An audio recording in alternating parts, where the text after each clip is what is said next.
விளக்கேத்தும் எண்ணெய்னாலே நக்ஷத்ரா. 5க்கும் மேற்பட்ட நறுமணங்களில் நக்ஷத்ரா விளக்கேற்றும் எண்ணெய். Step into the future of design and motion with all new Vivo V60e. Buy now. MCR Pure Cotton Club, formals and casual shirts.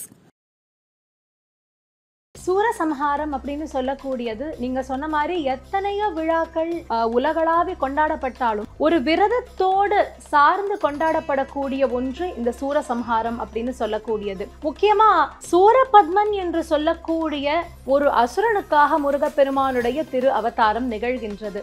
அப்ப சூரபத்மன் எப்பேற்பட்ட பக்தனாக இருந்திருக்கணும். நம்ம சாதாரணமா இறப்பது போல சொல்ல முடியாது. நம்முடைய மரணத்தையும் சூரபத்மனுடைய ஒரு மரணத்தையும் நாம் ஒப்பிடவே முடியாது. அவருக்கு கிடைத்தது பெரும் பாக்கியம். முருகப்பெருமானுடைய ஞான வேளால் வதம் செய்யப்பட்டவர் சூரபத்மன். அதனால தான் ஒரு அசுரன் வதம் செய்யப்பட்டார் என்பதை காட்டிலும் ஆட்கொள்ளப்பட்டார் என்பதற்காக இந்த பெருவிழாவை நாம் கொண்டாடுகின்றோம். கந்தபுராணத்தில் வரும் வார்த்தை தடுத்தது மானம் ஒன்றே, தடுத்தது மானம் ஒன்றே. சூரன் சரணடைந்தான் இருக்கணுமா? கிடையாது. சூரன் வீர மரணம், முருகனால் வதம் செய்யப்பட்டான். முருகனால் வதம் செய்யப்பட்டு ஆட்கொள்ளப்பட்டான்ங்கிற பேரு தானே. அதை விடுத்து சூரன் சரணடைந்தான் என்று சொன்னால் அது அவ்வளவு சரியாக இல்லை. அதனால் முருகா என்னை ஆட்கொள்வாயாக, என்னை வதம் செய்து ஆட்கொள்வாயாக என்று சூரபத்மன் இறுதியாக ஒரு ரூபத்தை எடுத்தார். அந்த ரூபம் எதுனா தலைகீழ் மாமரம். விரதம் அப்படிங்கிறது என்ன? நமக்கு நல்ல ஒரு வைராகியத்தை கொடுக்கக்கூடியதுதான். பொதுவாக நம்ம விரதம் இருக்கிறது அப்படிங்கிறது கூட இன்னைக்கு காலகட்டத்துக்கு எப்படி இருக்குன்னா, நம்முடைய தேவைகளை உத்தேசிச்சு நம்ம விரதம் இருக்கோம். எத்தனையோ தமிழ்னு பார்த்தா ஔவையார், அருணகிரிநாதர் என்று எல்லாருமே முருகப்பெருமானுடைய பக்தர்கள் நமக்கு. ஸோ அப்படியெல்லாம் பார்க்கறதுனாலயோ என்னவோ தெரியாது, தமிழ் கடவுள் என்று முருகனை ரொம்ப நம்ம கொண்டாடுறோம். இன்னைக்கும் கொண்டாடி கொண்டே தான் இருக்கின்றோம். நாதவிந்து கலாதி நமோ நம, வேத மந்திர ஸ்வரூப நமோ நம, ஞான பண்டித சுவாமி நமோ நம, வெகு கோட்டி வெகு கோட்டி நாம சம்பு குமாரா நமோ நம, போக அந்தரி பாலா நமோ நம. வணக்கம். கந்தசஷ்டி திருவிழாவில் இருக்கும் முருகப்பெருமானுடைய இந்த பெருவிழாவின் நடுவில் நம்மோடு இன்னைக்கு நம்ம பேச இருக்கிறது கலைமாமணி சுஜித்ரா பாலசுப்ரமணியன் அவர்கள். வணக்கம். வணக்கம். கந்தசஷ்டி பெருவிழா நாடெங்கும் பல திருவிழாக்கள் சூரசம்ஹாரம்னு நடந்தாலும் நம்ம தமிழகத்தில் நடக்கக்கூடிய இந்த சூரசம்ஹாரத்துக்குன்னு ஒரு தனி சிறப்புனா அந்த விரதத்தோடு இருக்கக்கூடிய அந்த மகிமை தான். இப்போ அந்த கந்தசஷ்டி மொத்த விழாவும் நமக்கு சொல்ல வரக்கூடிய செய்தி என்ன அப்படிங்கிறது முதல் கேள்வி. அதுக்கு முன்ன எப்பவுமே முருகரை பற்றி நீங்கள் பாடினாலே சிறப்பு. உங்களுடைய பாடலோடு ஆரம்பிக்கட்டு நினைக்கிறேன். ஒரு கந்தர் அலங்காரத்தோடு நான் தொடங்குகின்றேன். அருணகிரிநாதருடையது ரொம்ப அழகான ஒன்று. முடியா பிறவி கடலில் புகார் முழுதும் கெடுக்கும், மிதியால் படியில் விரனப்பட வெற்றிவேல் பெருமான் அடியார்க்கு நல்ல பெருமான், அவுணர் குலமடங்க பொடியாக்கிய பெருமாள், திருநாமம் புகழ்பவரே புகழ்பவரே புகழ்பவரே.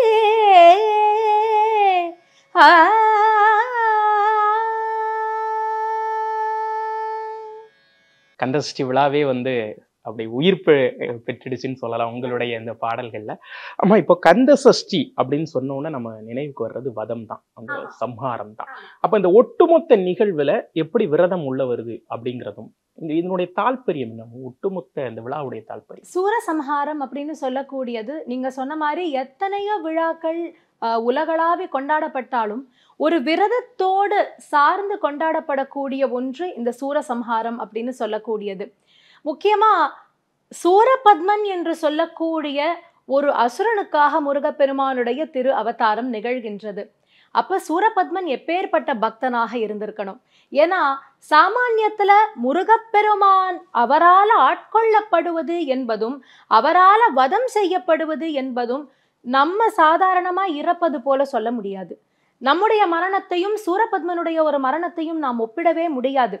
அவருக்கு கிடைத்தது பெரும் பாக்கியம். முருகப்பெருமானுடைய ஞான வேலால் வதம் செய்யப்பட்டவர் சூரபத்மன். அதனால தான் ஒரு அசுரன் வதம் செய்யப்பட்டார் என்பதை காட்டிலும் ஆட்கொள்ளப்பட்டார் என்பதற்காக இந்த பெருவிழாவை நாம் கொண்டாடுகின்றோம். சூரபத்மன் கடுமையான தவம் இருக்கின்றார். அந்த தவத்தின் பொழுது சிவசக்தி ஐக்கியத்தினால பிறக்கக்கூடிய குழந்தை அவரால மட்டும்தான் எனக்கு மரணம் நிகழ வேண்டும் என்று வரத்தை கேட்கின்றார்.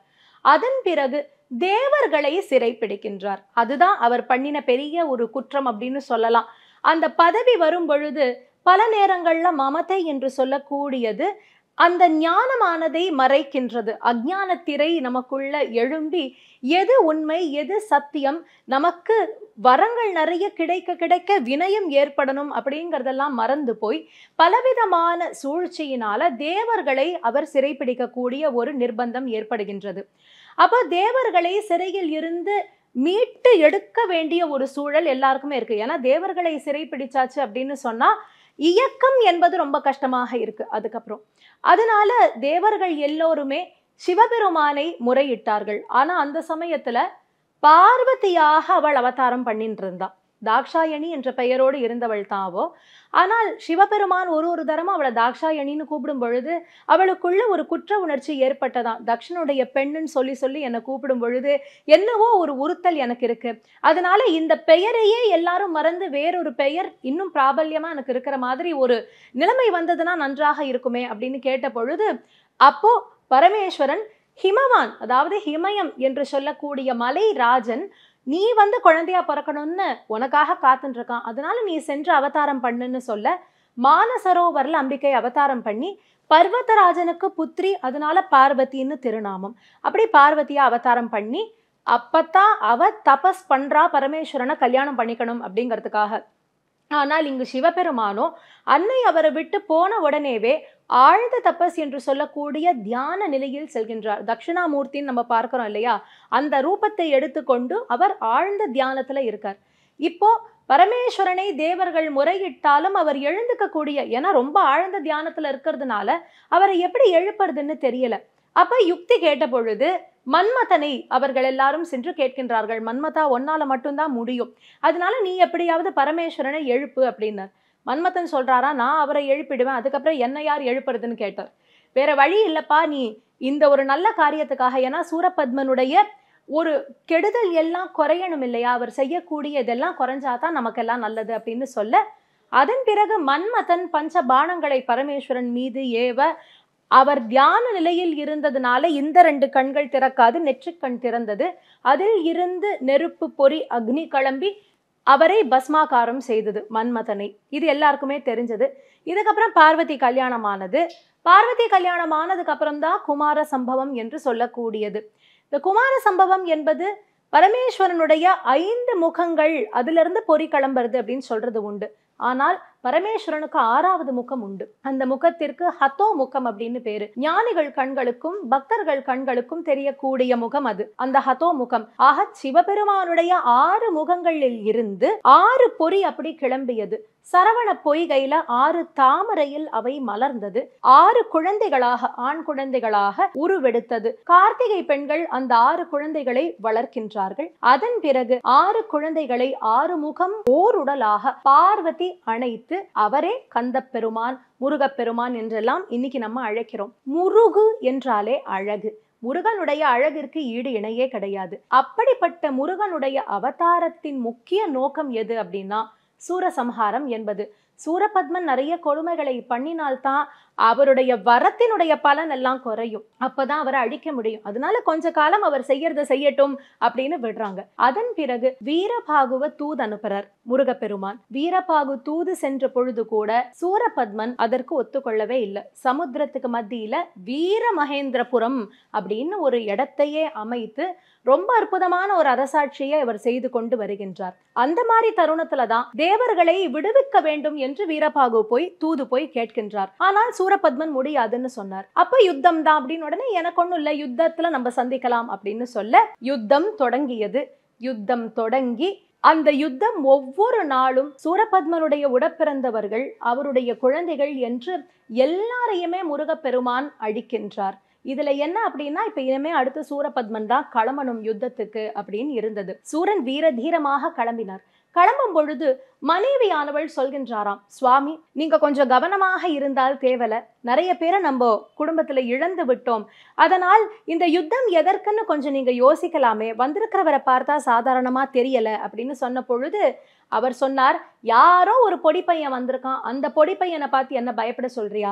அதெல்லாம் கிடையாது. இந்த சூரனுக்கு மிஞ்சிய வீரன் கிடையாது, சூரனுக்கு மிஞ்சிய தீரன் கிடையாது, எப்பேற்பட்டவன் உன்னுடைய கணவர், அதனால நீ பயப்படாத, நான் பார் இன்னைக்கு யுத்தத்துக்கு போய் என்ன செய்து விட்டு வருகிறேன் என்று வீர ஆவேசத்தோடு கிளம்புகின்றார்.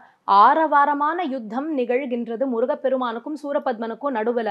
ஆனால் கடைசியில நிராயுத பாணியாக சூரபத்மன் நிற்க, இன்று போய் நாளை வா என்று குமரக்கடவுள் அவரை திருப்பி அனுப்பினாராம். சரி, அடுத்த நாள் யுத்தத்துக்கு வரும் பொழுது சரணடைந்து விடலாம், யோசிச்சு ஒரு முடிவெடுக்கலாம் அப்படின்னு இவர் எடுத்திருப்பார்னு பார்த்தா இல்லையாம். மனைவி சொல்றா, சுவாமி வெற்றியோடு வாருங்கள், வெற்றி திலகம் இட்ட பொழுது இன்று போவேன் வருவேனா என்று தெரியாது என்றார்.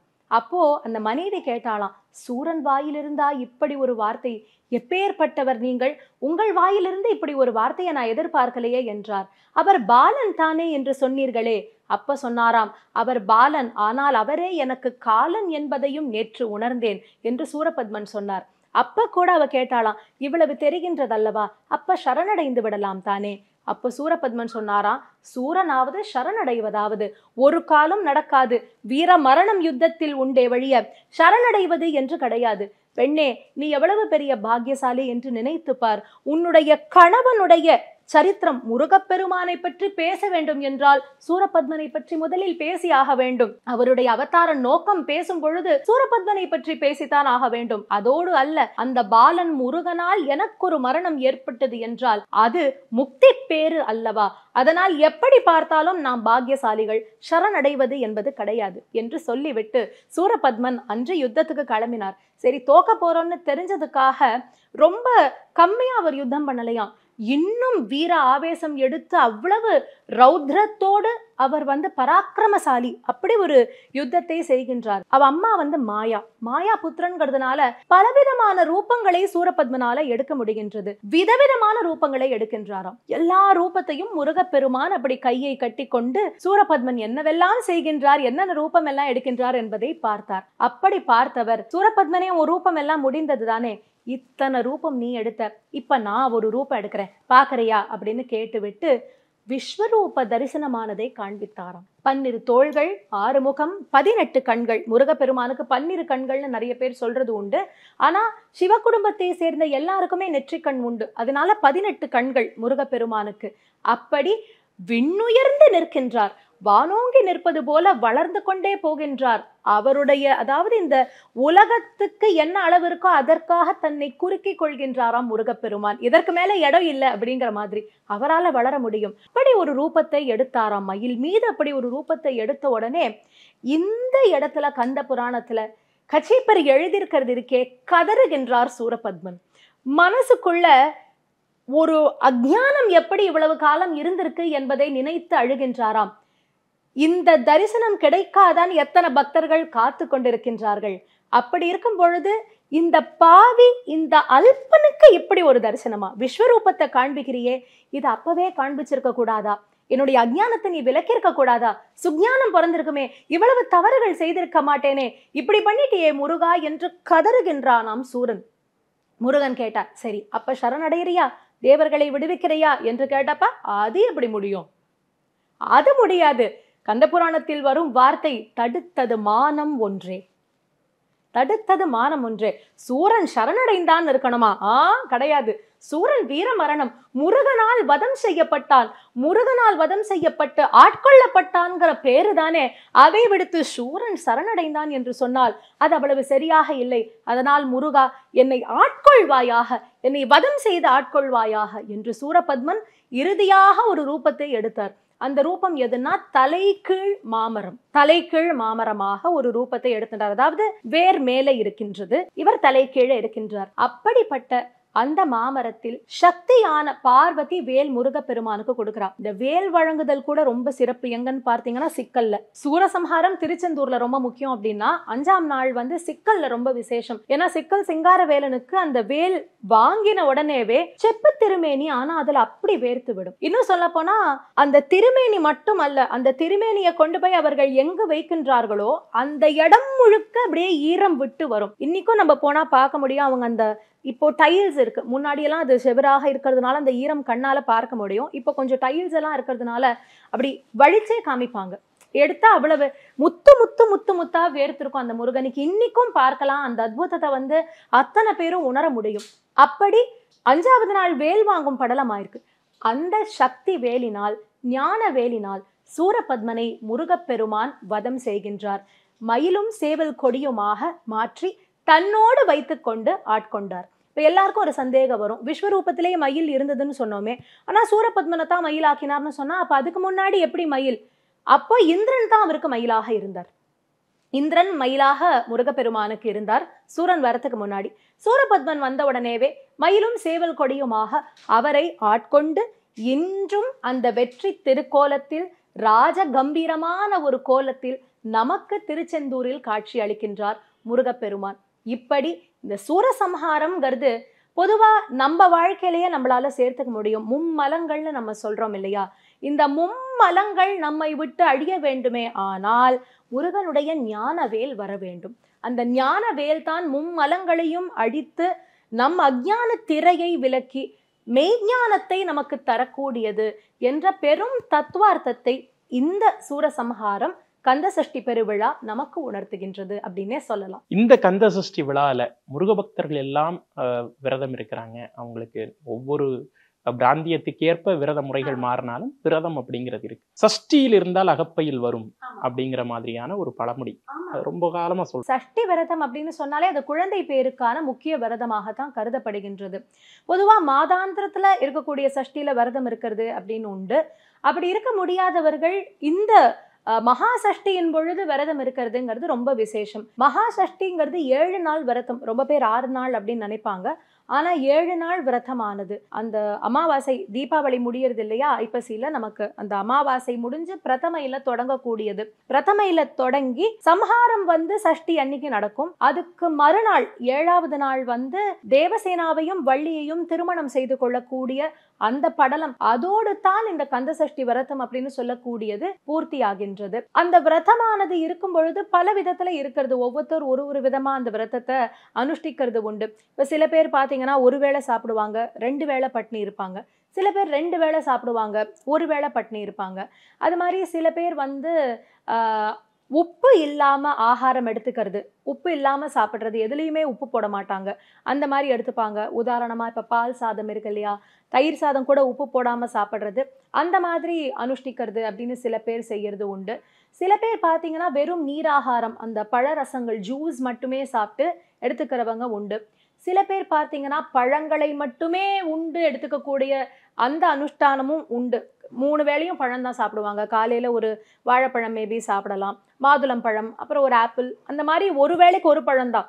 பழம் அப்படிங்கிறதுக்காக நடுவில் சாப்பிட்றது அப்படின்னு அர்த்தம் கிடையாது. அந்த வெறும் பழத்தை மட்டும் சாப்பிட்றதுன்னு ஒன்று உண்டு.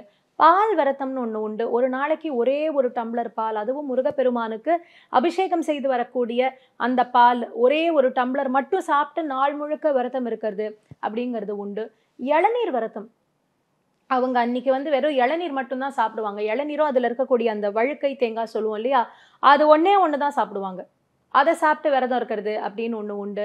அதே மாதிரி பாலும் பழமும் சேர்ந்த விரதங்கள் உண்டு. சில பேர் பால் பழம் மட்டும் எடுத்துப்பாங்க. ரொம்ப இருக்கிறதுலையே கஷ்டமானது எதுன்னா மிளகு விரதம்னு ஒன்று இருக்குங்க. அதுதான் இருக்கிறதுலையே ரொம்ப கஷ்டம். அவங்க அந்த மிளகோட அளவு வந்து ஏறிக்கொண்டே போகும். ஒரு நாள் ஒரு மிளகு சாப்பிடுவாங்க. ஃபர்ஸ்ட் டே பிரதமை அன்னைக்கு ஒரு மிளகு தான், அடுத்த நாள் 2 மிளகு, 3வது நாள் 3 மிளகு, 4 மிளகு, 5, 6, 7 அப்படின்னு 7 நாட்களும் வெறும் இந்த மிளகை மட்டும்தான் சாப்பிடுவாங்க, வேற எதுவும் சாப்பிட மாட்டாங்க. தீர்த்தம் அதாவது தண்ணி சாப்பிட்றது அப்படிங்கிறது வேணா உண்டு, நீர் பருகி கொள்ளலாம் அப்படிங்கிறது இருக்கு. மற்றபடி இந்த மிளகு விரதத்துல பால் கூட அலவுடு கிடையாது. அப்படியெல்லாம் விரதம் இருக்கிறவங்க இருக்காங்க கடுமையா. முருகரை இறங்க வச்சிருவாங்க. ஆமா ஆமா. ஏன் இவ்வளவுனா விரதம் அப்படிங்கிறது என்ன, நமக்கு நல்ல ஒரு வைராகியத்தை கொடுக்கக்கூடியதுதான். பொதுவாக நம்ம விரதம் இருக்கிறது அப்படிங்கிறது கூட இன்னைக்கு காலகட்டத்துக்கு எப்படி இருக்குன்னா, நம்முடைய தேவைகளை உத்தேசிச்சு நம்ம விரதம் இருக்கோம். ஒரு விரதம் இருக்கோம் அப்படின்னா, ஏன் நீ இந்த விரதம் இருக்க அப்படின்னா அதுக்கு ஏதோ ஒரு காரணம் அவங்களுக்குள்ள இருக்கும். இந்த கஷ்டம் தீரணும், குழந்தை பிறக்கணும், கல்யாணம் ஆகணும், வேலை கிடைக்கணும், பணம் கிடைக்கணும், வீடு வாங்கணும், கடன் அடையணும், இந்த மாதிரி நிறைய காரணங்களை உத்தேசிச்சு விரதம் இருக்கிறதுங்கிறது உண்டு. சஷ்டி விரதம் ஏன் அவ்வளவு பாப்புலர்னா, இந்த மாதிரி எந்த ஒரு காரணத்துக்காக நம்ம இருக்கோமோ அது பிரத்யக்ஷமா நடக்கும், கண் கூட பார்க்க முடியும். இந்த சஷ்டிக்கு விரதம் இருந்தா அடுத்த சஷ்டிக்குள்ள நம்ம இது எதற்காக இருந்தோமோ அதனுடைய பலனை கை மேல அனுபவிக்கலாம். இது ஒரு விதம். இது நம்மள மாதிரி சாமான்யமா நம்முடைய எண்ணத்திற்கு. ஆனால் வாஸ்தவத்துல விரதம் அப்படிங்கிறது என்னன்னா, எதையுமே அவனிடத்துல எதிர்பார்க்காது அவனுக்காக நாம் இருப்பதுங்கிறது ஒரு விதம். எனக்கு இது வேணும் அது வேணும்னு கேட்கறது. இப்போ நீங்க நினைச்சு பாருங்களேன், ஒருத்தர் இருக்காரு, அவர் அந்த டைம்ல மட்டும் நம்ம கூப்பிட்டு உங்களுக்கு இதெல்லாம் நான் செய்யறேன் அப்படின்னா, ஏன்னா எனக்கு ஏதோ உங்கள்ட்ட இருந்து வேண்டியிருக்கு. ஆனா ஏன் தெய்வங்கள் அவையெல்லாம் தாண்டியவைன்னு அதனால தான் சொல்றேன். இப்ப மனிதர்களாக இருந்தால் ஒரு 10 தடவை இதை பண்ணினோன்னா கோவம் வருமா வராதா? உனக்கு தேவை நான் மட்டும் என்ன நீ கூப்பிடுற, தேவை இல்லைன்னா நீ நினைச்சு கூட என்ன பார்க்க மாட்டேங்கிறியே அப்படின்னு மனிதர்கள் சொல்லுவோம். ஆனா தெய்வத்தினுடைய பெரிய கருணை என்ன தெரியுமா, அந்த மாதிரி நமக்கு ஏதாவது தேவை இருக்கும் போது மட்டும் கூட அவரை நினைச்சாலும் அந்த தேவையை பூர்த்தி செய்வாரே வழிய, இந்த டைம்ல மட்டும்தான் நீ என்ன நினைக்கிற மவனே உனக்கு ஒன்றும் கிடையாது அப்படின்னு சொல்ல மாட்டார். அதனால்தான் அந்த இறைவனுடைய காருண்யத்திற்கு ஈடு இணையே கிடையாது. அப்படி இந்த சஷ்டி விரதமானது எல்லா பலன்களையும் கைமேல் நமக்கு தரக்கூடியது. ஆனால் வைராகியம்ங்கிறது ரொம்ப முக்கியம். இந்த வைராகியத்தை நமக்கு தரக்கூடியது. எப்படி சாப்பிடாம இருக்க முடியும்? எப்படியோ முருகன் இருக்க வைப்பாருங்க. இல்லைன்னா இத்தனை பேர் நீங்க பாருங்களேன், திருச்செந்தூர்ல எனக்கு ஆச்சரியமா இருக்கும். அந்த கூட்டத்துல வந்து நிப்பாங்க, 6 நாளா நாங்க வந்து வெறும் இளநீர் தான் சாப்பிட்றோம், 6 நாளா வெறும்னு மிளகு தான் சாப்பிட்றோம் அப்படின்னு சொல்லி எத்தனை பேர் அந்த விரதத்தை வந்து அவர்கள் அனுஷ்டிக்கும் பொழுது அவர்களுக்குள்ள இருக்கிற அந்த வைராகியத்தை பார்க்கிறப்போ எல்லை இல்லாத ஒரு பிரமிப்பு ஏற்படுகின்றது. எப்படி அந்த நேரத்துல அந்த ஒரு வைராகியம் அவர்களுக்கு வருதுன்னு முருகனுடைய ஒரு கருணை தான். நிச்சயமா முருகப்பெருமானுடைய சிறப்பே உங்களுடைய பக்தர்கள் தான். ஆமா ஆமா. எங்க பார்த்தாலும் அரோகரா அரோகரான்னு அந்த கோஷத்தை இட்டு கொண்டு, தமிழ் கடவுள்னு வேற நம்ம சொல்லிடுறோம் இல்லையா முருகனை. அதனால அந்த ஒரு வாத்சல்யம் நம்ம எல்லாருக்குமே உண்டு. நம் மொழி சார்ந்து இருக்கக்கூடிய ஒரு தெய்வமாக முருகனை நிறைய சொல்றது உண்டு. ஏன்னா தமிழ் வளர்த்த பெருமை, சங்கத்தமிழ் அப்படின்னு மதுரையில சொல்லும் பொழுது அந்த தமிழ் சங்கத்துல அவர் இருந்திருக்கார் முருகப்பெருமான். எத்தனையோ தமிழ்னு பார்த்தா ஔவையார், அருணகிரிநாதர் என்று எல்லாருமே முருகப்பெருமானுடைய பக்தர்கள் நமக்கு. ஸோ அப்படியெல்லாம் பார்க்கறதுனாலயோ என்னவோ தெரியாது, தமிழ் கடவுள் என்று முருகனை வந்து ரொம்ப நம்ம கொண்டாடுறோம், இன்னைக்கும் கொண்டாடி கொண்டே தான் இருக்கின்றோம். அப்படி அதனால முருகன் என்றாலே எல்லாருக்கும் ஒரு தனியான ஒரு அன்பு, இன்னும் குழந்தையா தான் எல்லாருமே பார்க்கிறோம் இல்லையா அவரை. அந்த ஒரு அழகு முருகனுக்கு உண்டு. எப்பவுமே வந்து இன்னைக்கு காந்தாரா ஆமா வந்து நிக்கிறோம். ஆமா, ஒரு காலத்துல கந்தன் கருணை. ஆமா இல்லையா? பின்ன தெய்வங்களுடைய அந்த கதைகளை அடுத்த தலைமுறைக்கு கொண்டு சென்ற இதுல படங்கள், திரைப்படங்களுக்கு, ஆன்மீக திரைப்படங்களுக்கு ரொம்ப நிறைய உண்டுங்க, பங்கு நிறைய உண்டு. அப்ப நீங்க வீரபாகுன்னு சொன்னோன்னா நான் சிவாஜி சார். ஆமாங்க இல்லையா? இன்ஃபேக்ட் நான் லாஸ்ட் இயர் என்னோட கார்த்திகைக்கு என்னோட யூடியூப் சேனல்ல நான் பண்ணும்பொழுது கூட அதுல கார்த்திகை அவனை லைட்டர் நோட் அப்படின்ட்டு தான் பண்ணேன். அதுக்கு நான் எடுத்துட்ட விஷயம் எது அப்படின்னா, எப்படி ஒரு டைரக்டரோட டச் வந்து இருந்திருக்கு. கண்ணொன்று கனலாய் வந்தாய், பழனி அப்பா பாட்டு இருக்கு இல்லையா, அதுல 2 விஷயம் எனக்கு ரொம்ப ரொம்ப பிடிக்கும். ஐ மீன் ஃபுல் பாட்டே பிடிக்கும், பட் எனக்கு நுட்பமா நான் பார்த்த 2 விஷயங்கள். கண்ணொன்று கனலாய் வந்தாய், 6 கமலத்தில் உருவாய் நின்றாய்ன்னு வரும் அந்த லைன். ஸோ ஃபர்ஸ்ட் டைம் கண்ணொன்று அப்படிங்கும் பொழுது சிவாஜி கணேசன் சார் அப்படி அந்த நெத்தி பொறியில் அப்படி கிளம்பும் அங்கேருந்து நெற்றி கண்ணில் அந்த பொறி கிளம்பும்.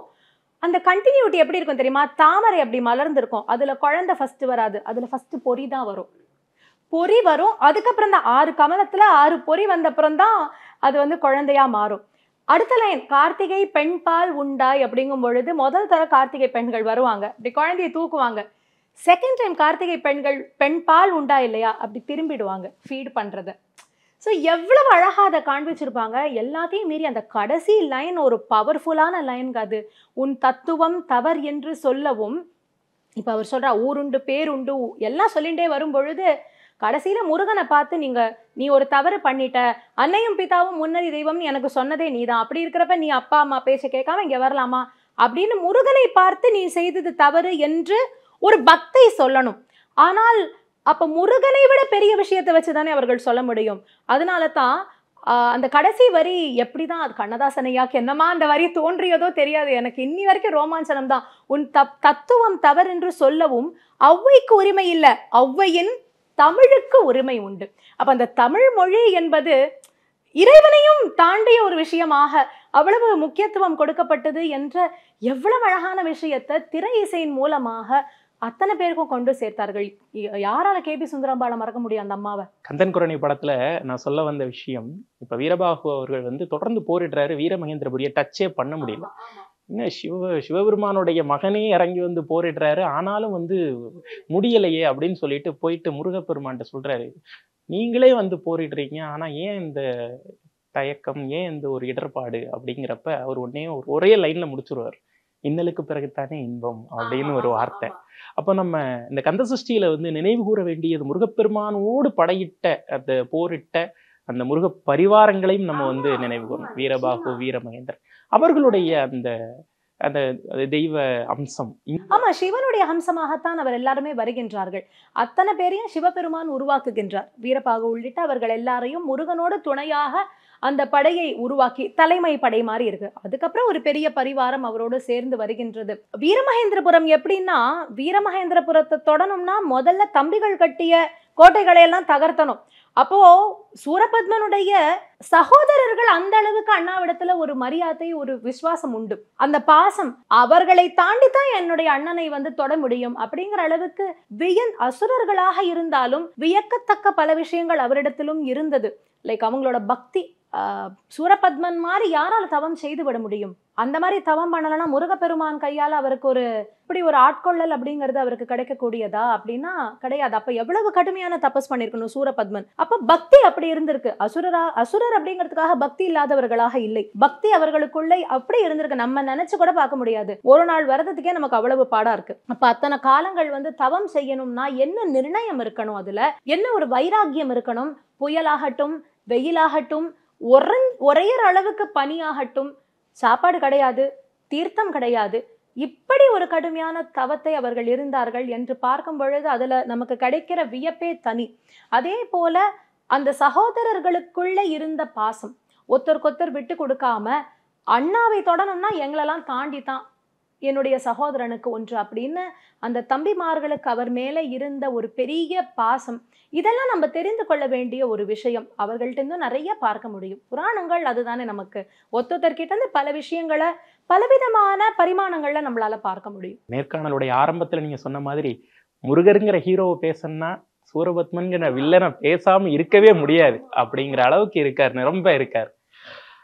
இப்போ சத்ரு சம்ஹாரம் கேட்டாலே பயங்கரமான அவருடைய ஒரு உக்கிரமான வார்த்தையா இருந்தாலும், முருகர் செஞ்சது என்னவோ, சூரபத்மன் கேட்டது என்னவோ, பகைவனுக்கும் இறங்குவாய் நல் நெஞ்சே அப்படிங்கிற ஒரு தத்துவத்துலதான் கந்த சஷ்டி நிக்குது. அப்படிங்கிறப்ப சாமானிய மக்கள் நம்ம வாழ்வியல்ல கந்த சஷ்டி மூலமா ரியல் டைமா ஒரு விஷயத்தை புரிஞ்சுக்கணும். என்ன புரிஞ்சு நான் தான் முதல்லயே சொன்னேன், மும்மலங்கள் அப்படிங்கிறது நம்மை விட்டு அழியணும். ஏன்னா பெரும்பாலான கஷ்டங்களுக்கும் காரணம் என்னன்னா இந்த மும்மலம் தான். நமக்குள்ள இருக்கக்கூடிய ஆணவம், கண்மம் அப்படின்னு சொல்லக்கூடியது தானே எல்லாத்துக்கும் காரணமாக இருக்கு. அப்போ இவை எல்லாவற்றும் நம்மை விட்டு அழிய வேண்டும் என்று சொன்னால் முருகனை பணிய வேண்டும். அப்ப முருகனை பணிந்தால் அந்த ஞானவேல் பாக்கி வேலையை பார்த்துக்கும். அதுதான் நான் எப்போதுமே சொல்லேன், வேலை வணங்குவது வேலை. எப்பெல்லாம் வணங்கணும்? அதிகாலை, மாலை, சோலை கிழவனது வேலை வணங்குவது வேலை அப்படின்னு சொல்வது போல முருகனை வழிபட்டால் போதும். சத்ரு சம்ஹாரம் என்று சொல்வது, நிறைய பேர் சத்ருக்களை சம்ஹாரம் செய்வதுன்னு நினைச்சுப்பாங்க. அவருடைய அந்த எதிரிங்கிற எண்ணத்தை சம்ஹாரம் செய்கின்றார். அவரையும் நமக்கு நண்பனாக்கி தருகின்றார். அவரேட்டு நமக்கு வரக்கூடிய இன்னல்களை சம்ஹாரம் செய்கின்றார். அதை அழிக்கின்றாரே வழிய அந்த எதிரிக்கும் நல்ல எண்ணங்களை தருகின்றார். நீங்க சொன்னதுதான், பகைவனுக்கும் அருள்வாய் நன்னெஞ்சேன்னு சொல்வது போலதான் முருகனுடைய சம்ஹாரம் கூட காருண்யத்தின் காரணமாகத்தான் இருக்கின்றதே வழிய அது யாரையும் அழிக்கணும் அப்படிங்கிற ஒரு தன்மை கிடையாது. நேர்காணல் ஆரம்பிக்கும் போது ஒரு பாடல் பாடினீங்க. இப்போ நேயர் விருப்பமாகவும் என்னுடைய விருப்பமாகவும் அருணகிரிநாதர் முருகப்பெருமான ஆதி எந்த உலாவாசு பாடிய சேரர் குங்குவை காவூர் நன்னாடகில் ஆவினன்குடி வாழ்வானது அவர்கள் பெருமாளே அந்த பாடல்ல ஒரு சில வரிகள் உங்களுக்காக நான் பாடி முடிக்கிறேன். அத நாதவிந்து கலாதி நமோ நம வேத மந்திர ஸ்வரூப நமோ நம ஞான பண்டித சுவாமி நமோ நம வெகு கோட்டி நாம சம்பு குமாரா நமோ நம போக அந்தரி பாலா நமோ நம நாகபந்த மயூரா நமோ நம பரசூரர் சேததண்ட வினோத நமோ நம கீத கிங்கிணி பாத நமோ நம தீர சம்பிரம வீரா நமோ நம गिरिराज दीपमंगल ज्योति नमो नमः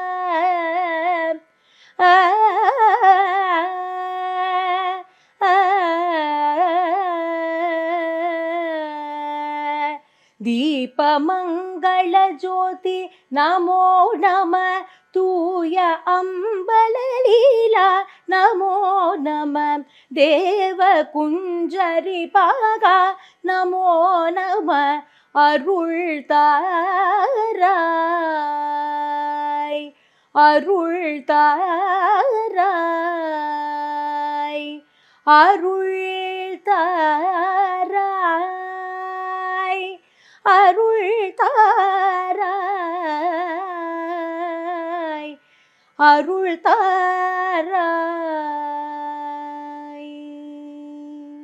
இந்த கலைமாமணி விருது உங்களுக்கு கிடைச்சது போல இன்னும் நிறைய விருதுகள் உங்களுக்கு கிடைக்கணும், நிறைய பாடல்கள் சொற்பொழிவுகள்னு இறைச்சேவை தொடரணும். இன்னைக்கு எல்லாம் வல்ல முருகப்பெருமான நாங்களும் வேண்டிக்கிறோம், பார்த்துட்டு இருக்க நேயர்களும் நன்றி.